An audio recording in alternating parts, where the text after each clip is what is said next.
Baik, selamat pagi. Jadi berikut media virtual reality tour yang saya coba desainkan. Mohon kepada Bapak Ibu untuk sedikit memberikan validasinya atau sarannya atau kritiknya terhadap media yang saya gunakan atau yang saya buat saat ini, agar proyek ini bisa menjadi lebih baik. Dimulai dari tampilan pertama, jadi siswa dihadapkan dengan tampilan privasi data, sedikit diberikan definisinya dan sumber undang-undangnya. Selamat datang di pelajaran informatika, dan pada kesempatan ini kita akan belajar tentang privasi data.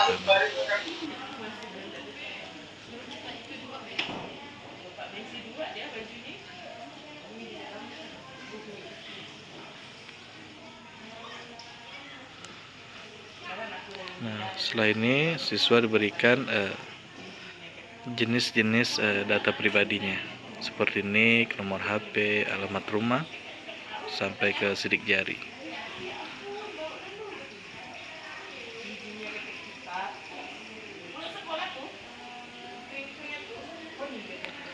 Kemudian siswa hanya tinggal mencari titik kuningnya untuk melanjutkan perjalanannya.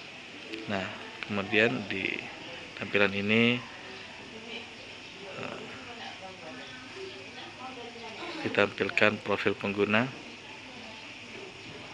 yang biasanya mudah terkena phishing, seperti password lemah, kemudian terlalu banyak berbagi data identitas, kemudian suka mengabaikan pembaharuan keamanan perangkat lunak.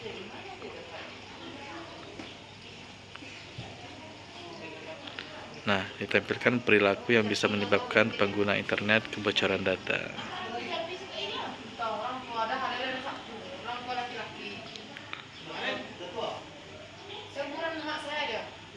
Nah, setelah ini siswa diberikan tentang apa sih phishing itu, gitu kan. Nah, cara kerja phishing. Jadi cara kerja phishing ini ada 3. Yang pertama umpan, yang kedua jebakan, yang ketiga baru pencurian.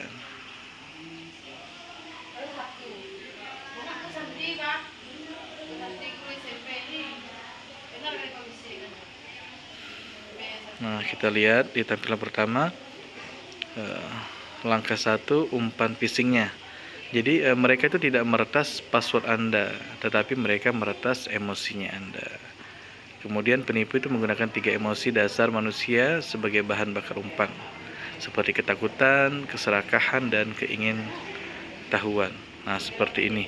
Akun Anda akan diblokir dalam 1 jam jika tidak diverifikasi. Artinya ini mereka menggunakan bahan bakar ketakutan. Jadi ada masuk email, kemudian infonya adalah akun Anda akan diblokir dalam 1 jam jika tidak diverifikasi. Kemudian langkah yang kedua phishingnya.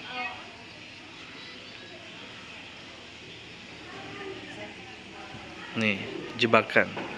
Misalnya selamat datang di rumah cermin. Terlihat asli tapi ternyata palsu.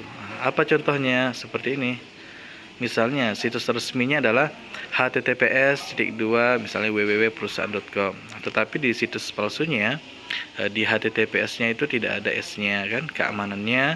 Kemudian mereka berusaha untuk memiripkan kalimat yang aslinya. Misalnya perusahaan jadi perusahaan, jadi A-nya ditambah 1. Jadi seakan-akan ketika orang yang tidak teliti atau kurang teliti, maka mereka akan mudah terjebak di situs palsunya ini.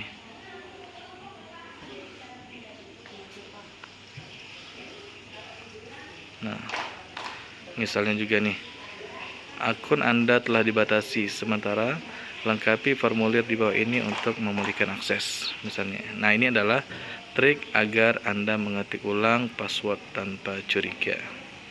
Ini cara mereka masuknya. Jadi kita diminta untuk melengkapi formulir.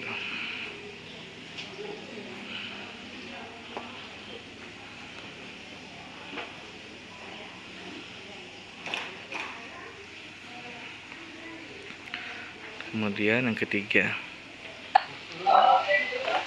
Langkah yang ketiga adalah pencurian. Jadi, satu klik submit Anda tambang emas bagi mereka. Nah, apa yang terjadi di belakang layar? Ada dua skenario. Nah, di langkah ketiga ini adalah pencurian. Jadi ketika kita mengklik submit, maka ini adalah seperti tambang emas bagi mereka. Nah, apa yang terjadi di belakang layar? Jadi ada dua skenario yang terjadi. Yang pertama, bot otomatis. Jadi ketika begitu password kita diterima, maka mereka langsung mencoba login di situs asli kita, dan ini terjadi sangat cepat, bahkan sebelum kita menutup browser kita. Kemudian yang kedua, mereka mengumpulkan data kita yang disimpan dalam sebuah database dan akan dijual di dark web dan digunakan untuk penipuan di kemudian hari.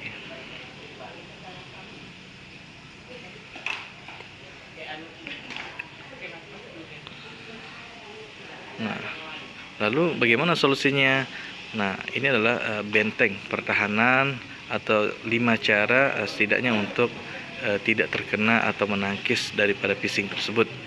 Yang pertama, kita menggunakan prinsip 3 detik, stop dan think. Jadi phishing itu mengandalkan kepanikan kita, lawan dengan ketenangan. Kemudian detective link. Jadi jangan percaya pada apa yang tertulis, percayalah pada tujuannya. Kemudian aktifkan perisai ganda. Jadi saat ini sudah banyak perisai ganda ya. Ada autentifikator misalnya kan, agar password kita lebih aman. Kemudian yang keempat, jangan download aplikasi sembarangan. Nah, ini kadang yang sering terjadi. Jadi kita dengan mudah menginstal APK atau aplikasi sembarangan yang ada di web, sehingga mereka dengan mudah masuk dan meretas akun kita. Dan yang kelima, verifikasi manual. Jadi jangan gunakan nomor telepon yang ada di dalam email atau pesan yang mencurigakan itu ya. Jadi ketika nanti ada masuk email atau tiba-tiba ada orang nelpon, kita dengan mudah untuk memberikan data pribadi yang kita punya.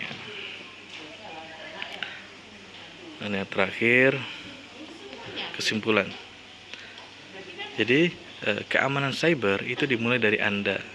Phishing tidak menembus sistem keamanan bank yang canggih, melainkan menembus kewaspadaan manusia. Peretas tidak perlu kode rumit jika Anda sukarela memberikan kuncinya. Jadilah human firewall atau pertahanan terakhir dan terkuat untuk data Anda sendiri. Demikian media yang saya buat saat ini. Mohon validator atau kepada bapak-bapak validator untuk memberikan saran dan kritik agar media ini bisa menjadi lebih baik. Terima kasih.